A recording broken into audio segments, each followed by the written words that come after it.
Okay. So let me just start by prefacing and just, first of all, thank you for coming out and welcome. It's super excited. You and I had a chance to get together before, and due to technical difficulties on my end, we weren't able to, I wasn't able to record the Hangout. And so I apologize for that, number one. And number two, thank you so much for taking time to come back and join us again on this event. No problem. So the event itself, this Hangout, we're specifically going to talk a little bit about how to plan, how to prepare, and how to pull off a profitable county event, in particular, in your case, but for a planned event. And one of the things I want to let the listeners know, anybody who's listening, can go down into the information section and they can pull up the strategic fundraising guide. This is a free resource that you can plug into. You can't really see it well, can you? Free resource guide that you can plug into. Now it looks backwards to me, but anyways, you can download this free resource guide and you can follow along with some of the tips and strategies and techniques that we're going to talk a little bit about today. Make sense? So let me quickly introduce Stephanie Swanberg. Stephanie began, and Stephanie, I'll have you go into your personal background and your bio a little bit, but you began as a volunteer with your county organization, the Franklin County Republican Party, back in, correct me if I'm wrong, 4 years ago, right? Well, 2007. Okay. 2007 is when I became involved in politics, local politics. Awesome. And just tell us a little bit about that, your genesis, how you got into it, and then how you got into the leadership ranks. Sean, my phone's ringing. Should I? You want to just mute Hear it? that? Is that distracting? I'm sorry. Okay, I can don't go worry about plug out of the wall if you want me to. it. You're good. Go for it. Okay. All right. So my background in Franklin County. It started when Mitt Romney ran for president, and I decided that I wanted to get involved and try to help any way that I could. And so I became, after going to the caucus, I became a PCO, and one thing led to another, and I was invited to serve as the treasurer for Franklin County, the Republican Central Committee. And I was also at that time serving as the chair for Romney for President campaign in Franklin County for both the 2008 and 2012 campaigns. And then I was the vice chair of the Franklin County Republicans for 2 years. So when you got in, you got fully in. You got involved pretty dramatically, pretty quickly. Yeah. Which often happens in the smaller. It happens anytime you get a warm body of people wanting to plug in and participate. There's lots and lots of opportunity to get involved. That's for sure. But let's talk a little bit about specifically your role then as the events chair who helped put on the Lincoln Day dinner. Perhaps you can talk a little bit about that, because to just sort of talk about how you got into that position and what that looked like initially. Well, it was a little bit of extortion to get me to get me involved in such a big undertaking. I have to be honest. There was we had just come off a disappointing election year, and the county was really hurting, and we really wanted to pull everyone together and kind of unify. That was the goal. And some members of our executive committee decided that they wanted to put together a team that would be really cohesive and that would work really hard and work well together to try and build the committee and try to build and strengthen the party for our county. And I was asked to be part of that. And because of the team that I would be working with, I was really excited to work with these people, because I knew that we would be successful as a team. So that's kind of what got me going initially. And I felt like with their help, with such a strong team, that we would be successful. I wouldn't have to do it all on my own. So that was a huge part of why I decided to go ahead and do that. And that was taking on the role as chair of the Lincoln Day dinner in particular. Right.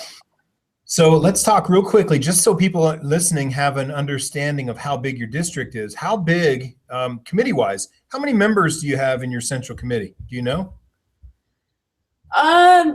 Maybe 20, 25. Right, out of how many precincts? 101 precincts. Yeah.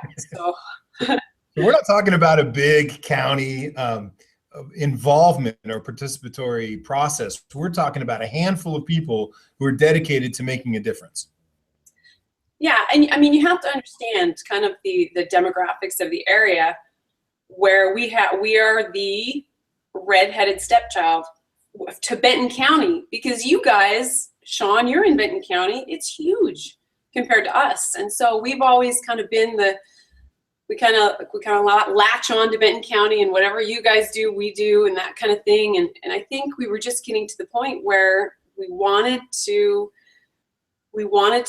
try it on our own. We wanted to see if we could make it on our own. So, and there had been a couple of years, or 1 year actually, that we had done our own. We've done our own Lincoln Day dinners in the past, but it did seem like we always came up wanting to do better, wanting to do it ourselves and on our own, and have a better outcome. So let me just jump in and preface that and give a little bit of history, because you're right.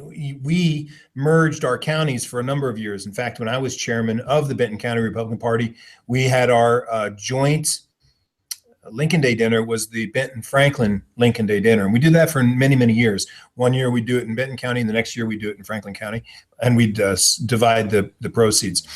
And then you guys, got to that point where you started to grow and develop, and your leadership team started to develop, and you had enough Republicans, elected officials, that you said, let's do our own events. And I think your first one was, I can't remember how much you made, but it was, or the first one in recent memory before you came on board. They raised a little bit of money, but I think they had a lot of attendance at that event in particular. And I think that sort of sparked the fire that, hey, maybe we can do a little bit more independently and on our own.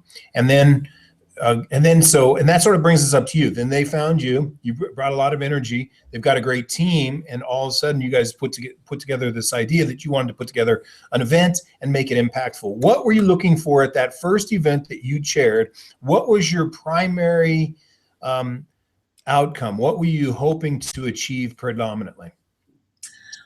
Well, in all of the Lincoln Day dinners I'd ever gone to or been involved with before, the number one goal was raising money. And we just decided that was not our primary goal, that we were not going to make that our primary goal. We wanted, our number one primary objective was attendance. We wanted people to come out. We wanted people to come to this event. And we wanted to help unify the party so that we felt like a county that we could stand on our own. And yeah, they had some success the prior year. I think maybe they had over 200 participants in the Lincoln Day dinner the prior year. But we felt like we could do more, and the county needed to be unified more than ever before. So we really didn't go into it with the whole, let's make, tons and tons of money. We really first wanted to just get people there and unify. So butts and seats is a big one, getting people to come out to the event, and then you've got an audience. Now you can start to build with that audience. But let's back up for a minute. Do you remember how much the Lincoln Day dinner prior to your coming on board, do you remember how much money they made? I think they made a little over $5,000, maybe $7,000, but okay. I can't remember. I'd have to look that up. Yeah, I thought it was close to 8. Maybe that was gross, so they probably netted 5 to 6, maybe 7,000. Wow. And that's what we talk about. Ultimately, the goal of now every planned event is different, but ideally, the bottom line is if it's a fundraising event, your goal is to net the dollar amount that you're looking for. So when we talk about driving $100,000 plus events. We're really talking about how can you net that, and how can you get that, how can you create an event that has that in it as its primary goal, but has other secondary goals as well. And as you said, your primary goal the first year in was not money. It was getting people involved and building up your base. And if you will, reestablishing a presence in the community as a brand and as a party. And so talk a little bit, how did you go about doing that? Well, gosh, it's not rocket science, and there's no magic potion. And I honestly, it was just hard work. And I wish that there was some way for me to explain to you how we, we all had the same goal, and that was to sell tickets, to sell tables, not just tickets. We wanted to, it was all about getting people there, like you said. And so that was the main focus. We knew that everything else would fall into place. We knew that we had to reach out in a way that we hadn't before. So we broke it down into kind of teams. We had the PCOs in charge of a certain amount of ticket sales or a certain amount of tables they needed to sell. And then we had the leadership, a different set of goals, you know, and we also had little competitions with each other. You know, you sell 10 tables and I'm going to sell 11, you know. It was really kind of fun. And we started really making progress, but it took a lot of work. I mean, chasing table sales was a lot of work, and there's no easy way to make that happen other than get out and hustle, getting on the phone and get out and hustling. Yep. So did you have a set number of tables that you wanted to sell? Yeah, I can't remember the exact number, but we blew that away. I mean, within weeks we had over 20 tables sold. And so the initial number, which I can't remember the exact number it was, but we met that and exceeded that after 2 weeks of the sales being open. Fantastic. So you guys were really hustling when you put this together. And by the way, we're not talking about a big, large committee here, are we? How many people were actually out hustling and making phone calls and or selling tables? Well, there was about 8 of us on the executive committee. And as far as really hustling to make table sales, I would say 4. Yeah, so that's about right. Yeah, that's about right. It doesn't, you know, you can get all your PCOs excited and involved, but it doesn't always translate into actual activity and or results. So it's generally speaking a handful of people who get out there and really hustle aggressively, although you want to make it available and open for everyone. One of the other things, though, that you did is you attracted a speaker that helped sort of get the base excited. Talk to us a little bit about the speaker that you guys selected. Well, we really wanted somebody that was an up-and-comer, really kind of a star on the horizon, that wasn't really super well known, maybe didn't have a huge name yet, but someone that would be willing to come out to our small county and help us out. Kind of shared the same vision that we did, and so we sought out Mia Love. And I had a chance to briefly meet her at the Republican National Convention, and we shared some things in common with each other at that time, and we made some connections in our community. She had some ties to our community, and it just all seemed to work out. We had to be patient, and we had to work around what her availability was, which is fine. I'm totally game to do that. And she was phenomenal. I mean, and now we all know her and love her, but this is back when she was the mayor of Saratoga Springs, Utah. And so when you reached out to her, was there a fee involved, or how did you arrange speaker fees and or the costs to bring her out? Well, Sean, I had no experience in event planning, I had no idea what I was doing. And I think that might have played to my advantage because I had no idea that, you would offer to pay someone to speak. So I think that I just asked her to help out of the goodness of her heart, and lo and behold, she agreed. So I think that my my lack of experience actually helped us out in that regard. But I don't think, just knowing Mia, I don't think she would have asked for it anyway. I don't think she would have expected that. She's on the same level I am. She felt kind of like a newcomer, and she was just excited for, to come help us out. So. Did you guys at least pay for her flight to get out here? Yes, we did. And we did actually pay for her hotel room. So don't think that we were, terrible. We did pay for the hotel. Actually, no, we didn't, because we got the hotel to comp the room, which was very cool. Because you had enough people that came to the event. That's right. That's right. So. Oh, that's fun. Hey, look, that's an important piece. And the reason I stress this, and I kind of chuckle with you about this, is because it's important that you realize a couple of things. Number one, you're 6 degrees of separation, especially when you're in a political organization.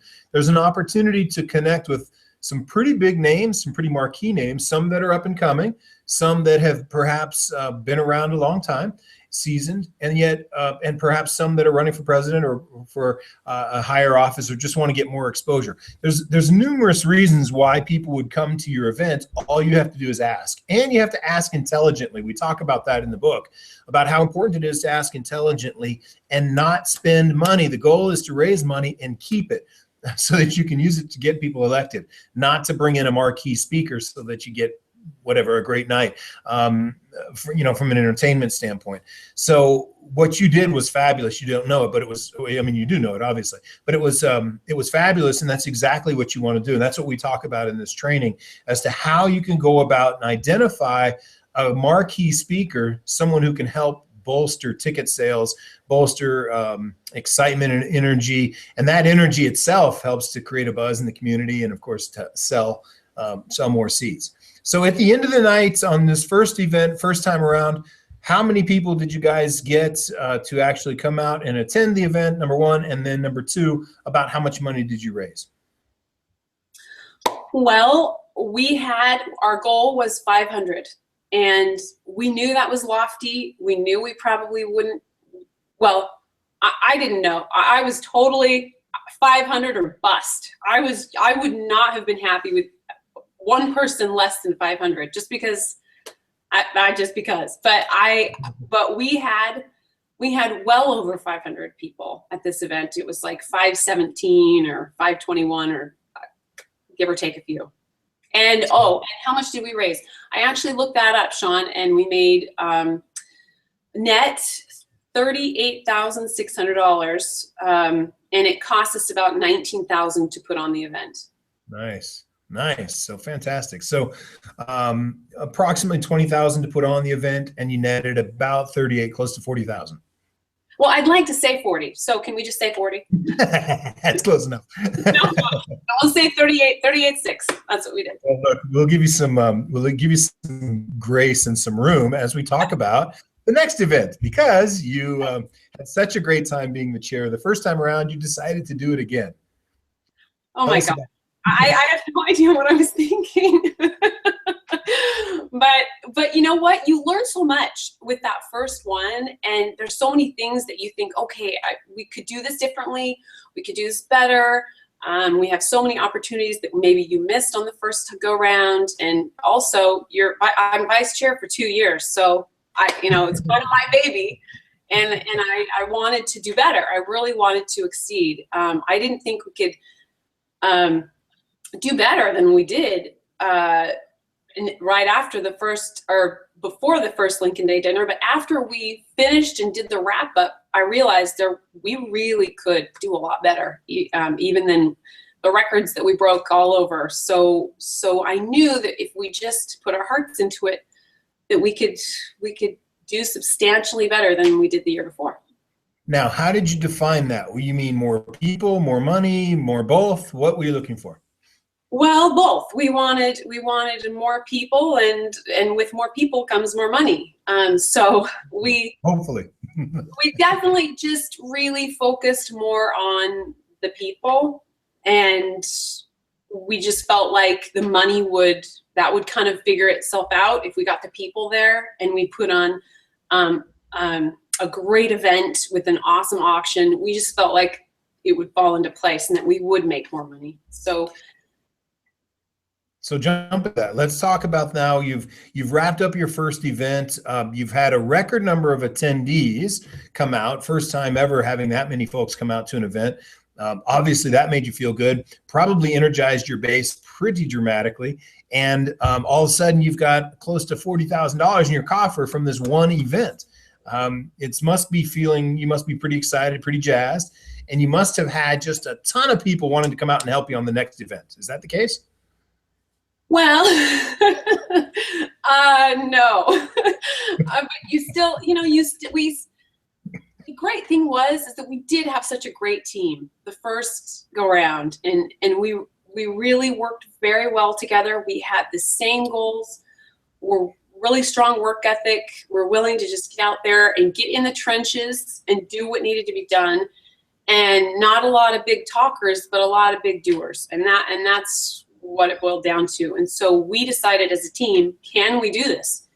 Can we say a goal for 700 people? I mean, is there even 700 people in Franklin County that we can even get? So, but we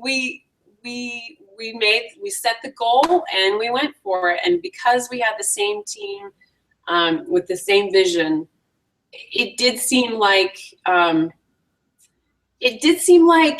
because of the year before and the success that we had, the PCOs actually were more supportive. They were like, hey, we can actually do this. And so we did get them to kind of double, and some of them triple and even quadruple the sales that they had made the year before. So that was awesome. To get more help from the PCOs was great. On the second time around. Now, on the second time around, what did you have a different goal? What was your goal on the second time around? We didn't really, Sean, and this is the thing, is that we didn't really have, it was just the number of people. We should have probably set more goals than that, but we really didn't. And I know that was probably a mistake that we made, but just looking back, the one thing that we did set was that goal of 700 people. We wanted 700 people there. So that's really the only rock solid goal that we set. And to go about getting 700 people, what was your thinking and what was your planning process? Okay, well, we needed a great speaker, and we really needed to focus on table sales instead of just single ticket sales, even online ticket sales. We felt like the table sales would be the key. My daughter just walked in the door. Hold on just a second. Okay. Hey, Lindsay, I'm on the computer. Just wanted you to know. Sorry, Sean. Okay. No problem. Totally good. So where was table sales? We were talking about table sales. You wanted to get, of course, a big draw name speaker. We'll talk about that in just a minute. Okay. And then table sales was the other sort of focal point, if you will. Did you have a goal set for the number of tables you wanted to sell this time around? Well, just people, and you break it down into the number of people at each table, and yeah, it's easy to get a solid number. I can't really remember off the top of my head, but it's pretty easy to do the math. 700 divided by however many there are at a table, 8, 10, depends on the on the size. So that was your priority. It wasn't necessarily a cash deal or an X number of dollars that you wanted to raise. Although if you've got 700 people there, you're going to raise some money. Right. Boy, I sure hope you can get it. We'll find out here in just a minute. What when you started thinking about, goodness, we had Mia Love last time, who can we get this time? What was your thinking there, and who did you finally secure? Well, in our search for Mia the year before, we had made some contacts with some Utah politics that was going on when we, at the same time, we were trying to find Mia. So with those contacts, like, you know, the chiefs of staff that we talked to, trying to arrange Mia to get her, those same contacts came into play to get Mike Lee. And in fact, I mean, he was so perfect. He just, it was so hard to get him nailed down and scheduled because he's a sitting U.S. senator. I mean, this is huge. This is a big name, and he is, especially for here, he fit our community like a glove. I mean, it just, he was perfect for what we were looking for, and it was perfect timing for him to come. It was really, really hard to get him nailed down because simply because of his schedule. But again, because of the relationships we had fostered with Mia, it just miraculously worked out. And I probably owe Mike Lee my firstborn child. I don't know how we could ever repay really for that, because and Mia as well, but we were so grateful that it worked out. So here you have an opportunity through the previous year's activity. You had a chance to connect with a seated first-term U.S. Senator, and ultimately through a lot of telephone calls and persistence, I'm sure, we're able to nail it down and set a time that worked both for him and for you. And again, I have to ask, how much did you pay in speaker fees? Zero. Again, and this time, I mean, he didn't even accept an airplane ticket. You know, he wouldn't even let us pay for his flight. And I think that there are some rules on the ethics, you know, side of it that play into that. But he just came out of the goodness of his heart. We had a hard time even giving him a little flag pin, you know. He's just a great guy, and he did. It did take, and you hit the nail on the head, Sean, when you said it took persistence. Because if you don't say no to me, flat out no, then I will not give up until you say yes. So I mean, I think I was so annoying. I tried so hard not to be annoying, and I would even say that in my emails. I remember saying, I really hope that I'm not being annoying, and I feel like I'm stalking you, but you know, and so. But I am, because you got to come to our event. That's right. That's right. So we just kept trying, and we just didn't give up. And it was kind of like the little engine that could, and it just finally came about. Thank goodness. So we got it. I just want to touch on this real quick, because again, a lot of times people think, when they think planned event, big marquee speaker, we got to pay the big bucks to get that speaker. That is not the case.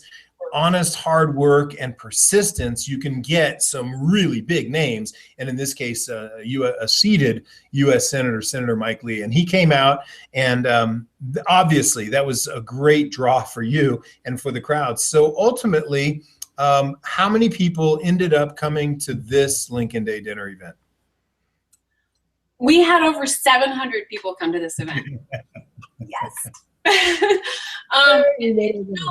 I have to say, though, just because you have a marquee speaker, just because you have a Mike Lee, does not guarantee ticket sales. I mean, that is, people will always tell you, oh, if I would have known, you know, oh, darn it, I didn't know, I would have gone if I would have just known. And that's the one thing that we didn't want to happen. And even people that did know he was coming, a lot of people are busy, or they just don't think it's a high priority, or they may think Mike Lee is wonderful and excited and wanted to run for president and just love him, but yet still they don't really commit to attending. They don't buy the tables, you know, so you really still have to work for it. You can't just assume that once you have that speaker that all those ticket sales are just going to automatically happen, because we've found they don't. You've still got to work for it. You got to hustle.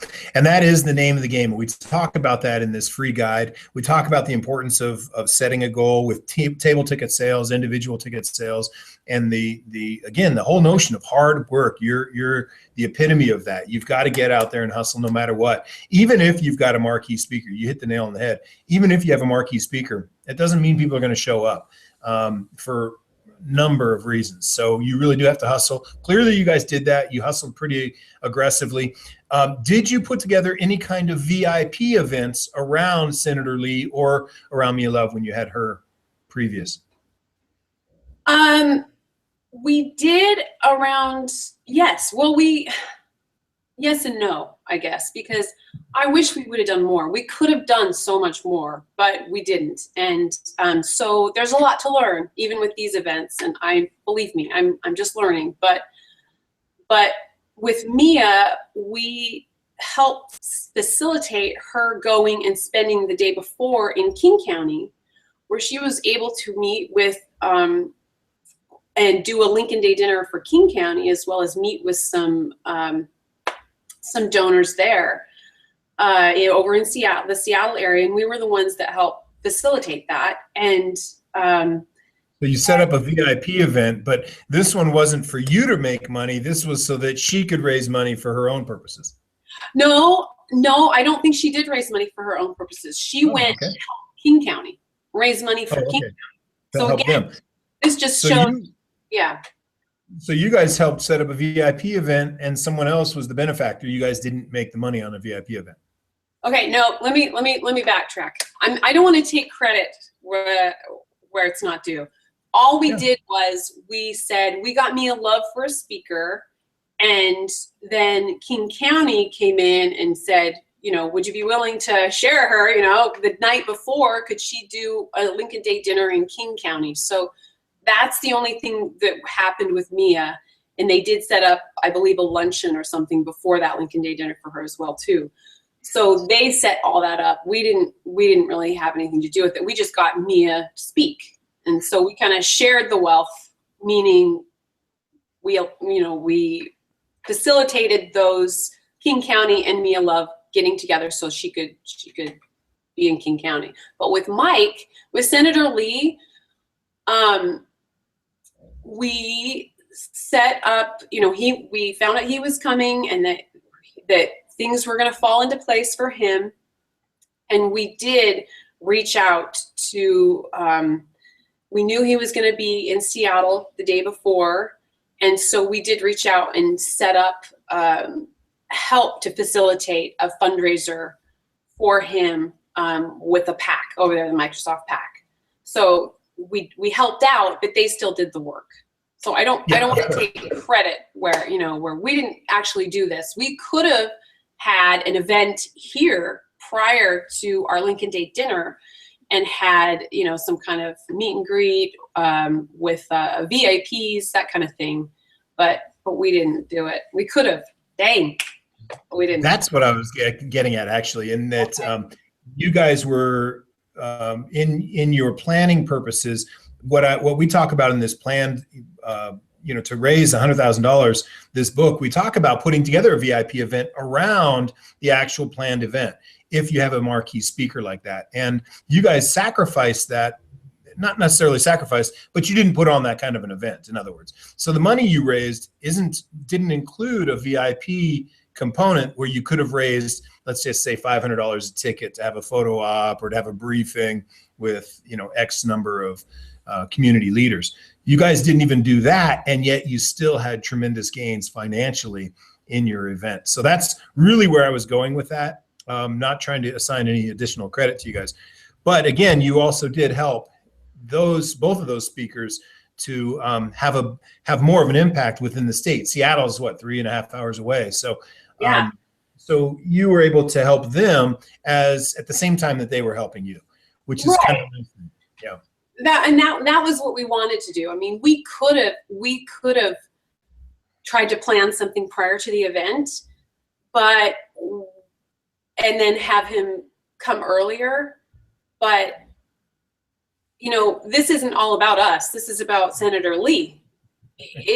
We want him to be successful in his future endeavors. We want him to meet possible big donors that might help him out. So it wasn't all about, what could we squeeze out of Senator Lee. more it was, we're so grateful that he's coming. We're so grateful. Like, what can we do, to show you how grateful we are? And this was one way that we could possibly do that. And as it turned out, his flight, what came in so late that there wouldn't have been time for a pre-event anyway. And we did actually have a photo during the auction. We had a photo op up on the auction, so that we did make considerable amount just through a couple of photo ops during the auction time. But we could have done that better. Definitely. Yeah, sold off as an auction item. So the point is, and here's really what I want to let people know. There's a couple of things that you said that I just want to point out. Number one, hard work and hustle. That's inevitably what made this thing happen. Teamwork makes that dream work. And you guys had a good team. You guys all were focused on the singular goal of just let's get butts in seats. Let's get as many people to this event as we can. Let's give them a good reason to attend. So you hustled and got a good speaker to come in at both of those events. And then at the end of the day, and I want to say this other piece that really makes this thing hum and made this so successful is that attitude of gratitude. That I talk about that so much, and how important that is to be grateful for just the whole process, and to have good speakers come out, and to have good people on your team, and the ultimate vision of what you guys are trying to accomplish anyways. Gratitude really, it's one of those fuzzy words, but the reality is, boy, it really does have an impact. And when you have that kind of a spirit, and when you emanate that kind of a spirit, you attract a lot of good people to you that you may not otherwise attract. So I just wanted to throw that out there. You mentioned it. I just wanted to highlight it. For those that are listening that are putting on their own events, surround yourself with good, hardworking people with a good work ethic, that have a shared vision, and that are grateful for being in the process. And that hard work will definitely pay off. Let me ask you just a couple more questions as we wrap this up. Number one, did you guys spend a lot of money on decorations?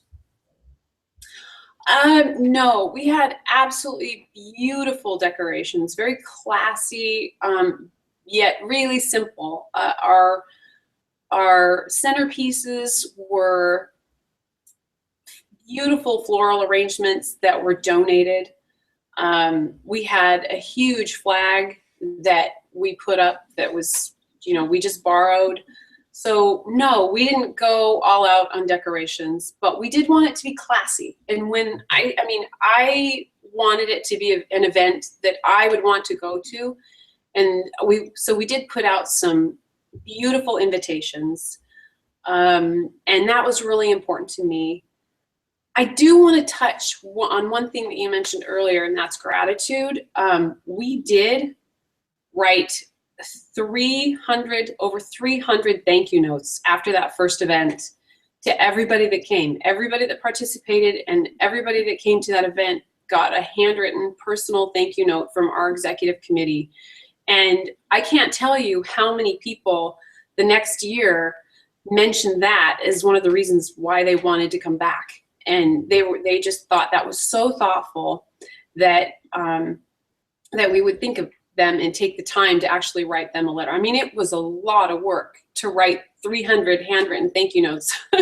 Was a lot of work, but it paid off huge, just because we were so grateful and they could feel it. So anyway, don't mean to backtrack, but I just wanted to bring that. That's awesome. And I always talk about, and we talk about here, make sure you thank people for attending and participating and plugging in. And now also you've grown your database. I mean, this next year that you've got Senator Lee comes out, you get 700 plus people to this event. Now your database is huge and you have a real opportunity to grow it even from there. Let's talk real quick about the numbers on the second time around. How much did you guys ultimately raise on this second Lincoln Day dinner? Well, net, we came out at 58,000. So I would love to say 60, but I won't. I'll say 58. Dang it! You can donate 2,000 if you want. You know what? I was so tempted to do that. If I hadn't already been in it, kind of deep for a few other things, I would have, because I wanted to hit 60 so bad. But But you know, I know that that doesn't seem like a huge figure to a lot of people. I know that that doesn't seem like a ton of money, but for us, that's huge. That was a huge amount of money. And to think we spent about the same amount to put on the event as we did the previous year. I mean, so we didn't spend any more money, but we made 20,000 more. So, you know, that's huge progress for us at least in Franklin County. That was huge. And that's big anywhere, quite frankly. What you're talking about in a rural county, you didn't have a huge base to draw from.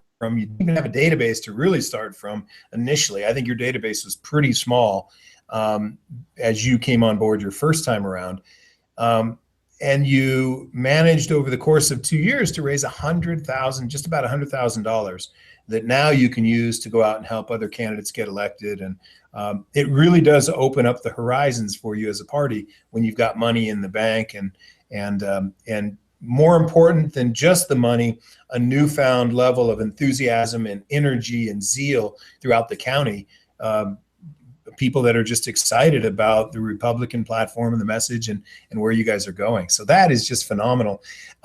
Just real quickly, did you do any kind of special press, or did you get any kind of special press prior to or after either of those two events?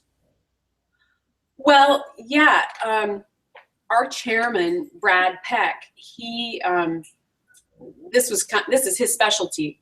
I don't know, but he has a background in. Right. He was and yeah, I'm not sure exactly what the background is, what that entails, but he sent out press releases. He worked directly with the newspaper. He did advertising on the radio. He set up charter interviews for Mia at Love at the actual event. So she was able to take some time and interview with the charter people there, and that turned out phenomenal for her. And he was also able to get Mia some airtime on 2 of our local radio stations so that she would have a chance to be interviewed live via phone. And so he's just really good at that. And if you can get somebody or find somebody with that kind of savvy with the media, I think that'll help a lot. And it helps to have someone with a name as well, because the media, they're always looking for some kind of an angle, some kind of a hook. And if you've got a senator or a visiting representative from another state, that often helps. But you're right, you still got to hustle in order to get that, what we call earned media. But that's another side benefit. If you do a planned event properly, you plan for the good press that you get prior to and afterwards, so coming out of that event as well. So it sounds like you guys were just firing off on all angles, and yet you still had some room that you could have raised even more money, and yet you were extraordinarily successful with what you did. Yeah, I mean, there's a lot of things that I look back and I think, boy, we really missed that boat. I mean, we could have taken advantage of you know, one of the things that I really regret is not getting out our auction guide to in advance. Because I had people, big money people, actually saying, "Hey, Swanberg, you know, what's up on the auction block? What are you going to be selling?"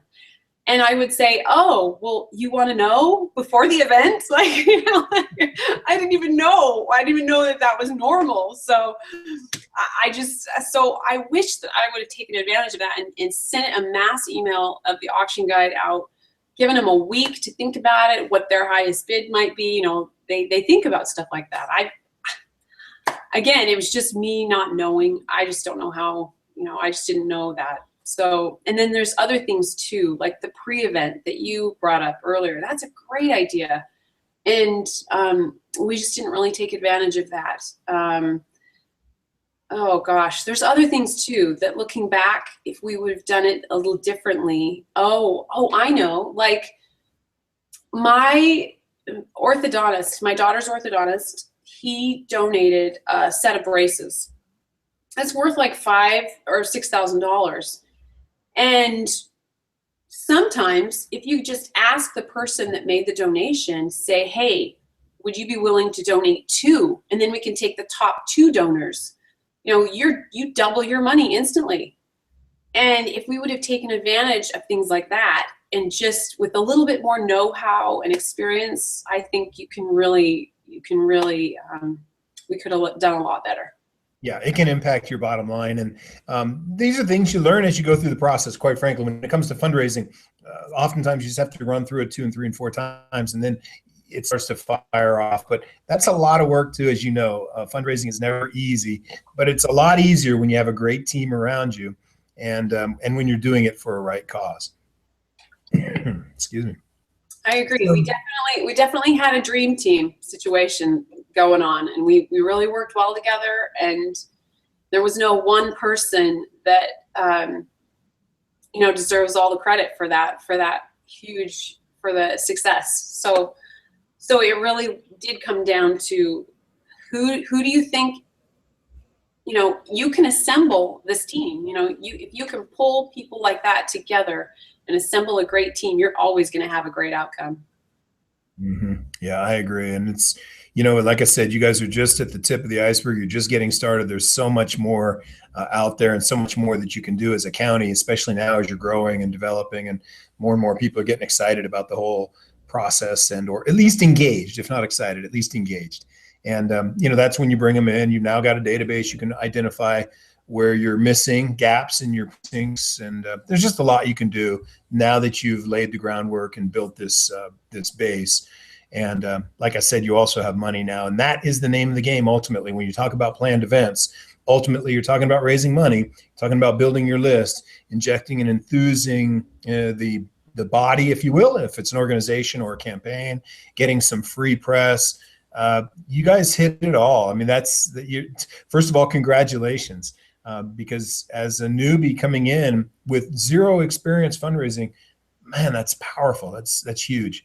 And I think it should give hope, especially for those listening in rural counties.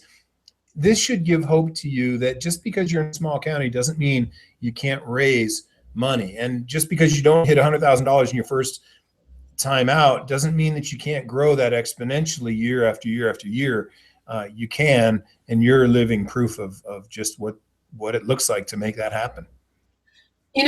One other opportunity that we missed was recruiting PCOs at that event. And I don't know, why didn't we do that? I don't know why we didn't do that because we sure could have used them the next year, but we didn't do it. I don't know why, but it would be so easy to ask at an event like that, who would love to be involved, even in a small way. You don't want to scare them away, but just say if there's anyone in the audience that would love to be involved, even just a small way to help with the central committee, then just take some names or have them raise their hands, or give them a card or something, or at least get their information down so that you can call them later on and follow up.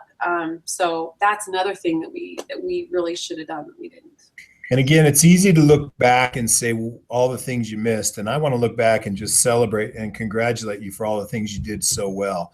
Because again, in the fundraising game, it's very difficult, especially when you're in a volunteer capacity and you've got a busy life. You've got a lot of things happening in your own personal world outside of this volunteer assignment that you took on for yourself. So gosh, Stephanie, I just want to say thank you so much, and congratulations once again for doing such a great job and raising so much money. I know the county is excited about that for sure, and the party itself is excited about it. And I think in Washington State, I think you guys were the county with the most amount of money, or one of the top 3 counties with the most amount of money last cycle, available for candidates. So, but anyways, the point is that's what a good planned event can do, and that a good planned event with a small handful of committed, energetic, and excited people, with someone like Stephanie with the vision and the hustle, the willingness to get out and hustle, there's a lot of great things you can do and accomplish. Well, thank you, Sean. And the one thing that I do want to say, though, is if I would have had access to information like what you're doing, I would have been all over that. I would have been so grateful for that. Oh man, to have some kind of guide or help along the way would have been priceless. So I'm so grateful for what you're doing and what you're putting out there, because I sure would have loved to have had guidance like that along the way. So thanks. Thank you. I appreciate it. And, you know, the goal is to make sure that, especially at the county level and at the state level, but mostly at the county level, that a volunteer who comes on board can get in, get access to resources, apply them, and have a successful run like you did, and not get burned out and feel frustrated, but to feel proud of the accomplishment. So it's a team, and if we all are working together, there's pretty much, we're unstoppable. There's a lot of things we can accomplish. Together, each accomplishes more when you're working as a team and as a unit. So again, Stephanie, thank you so much. Anything else that you can think of that we missed or that we didn't cover in this quick, brief interview? Oh, gosh, I don't know. No, I think we've got it. I mean, you know, I'll always think of something later on tonight at midnight, I'm sure. But that's all I got for now. Let me just say this real quick as we wrap up. I'm so excited. Thank you for coming out, and I hope that the people listening in and who get a chance to look at this today and anytime down the road, you guys get a chance to see the spirit that Stephanie has. It's that kind of spirit that you're looking for in your volunteers. It's the person who is a go-getter, a giver, someone who's grateful about the process and willing to give time. And that's, you know, if you find someone like that, boy, you're in a great spot. And so, gosh, I just want to say thank you again, Stephanie, so much. Yeah. Appreciate your time. Appreciate you coming and taking time to come to this event again. No problem. Sorry about the technical difficulties the first time. No problem. It's my pleasure. But we'll look forward to connecting again. And of course, I'll see you here because we're in, you know, neighboring communities. But I'll look forward to connecting with you again. Thank you so much for coming out. And for other people that want to get more information, electionsacademy.com. And if you'll go down below in this link, there's a link to that free strategic fundraising guide. Go get it, print it out, and use it to great success. Thanks. You guys have a great day.